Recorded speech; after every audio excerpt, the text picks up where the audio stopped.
Middle east మారణ హోమంలో సామాన్యుల ప్రజల ప్రాణాలు ఆహుతవుతున్నాయి. భవనాలు, ఇల్లు, చారిత్రక కట్టడాలు శిథిలాలుగా మారుతున్నాయి. ఇరాన్ తన సుప్రీం లీడర్తో పాటు కీలక నేతల్ని, ఆర్మీ అధికారుల్ని కోల్పోతోంది.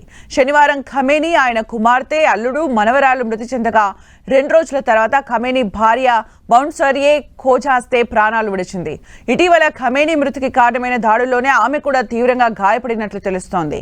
ఆమెను హాస్పిటల్కు తరలించగా చికిత్స పొందుతూ ప్రాణాలు కోల్పోయినట్లు ప్రకటించారు. ఈ విషయాన్ని ఇరాన్ ప్రకటించింది.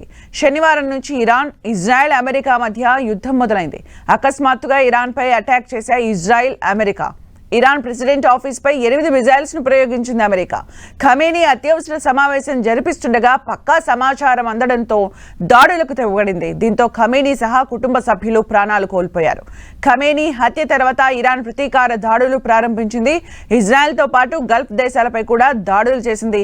ప్రస్తుతం మిడిల్ ఈస్ట్ తీవ్ర ఉద్రిక్తతలతో వణికిపోతోంది.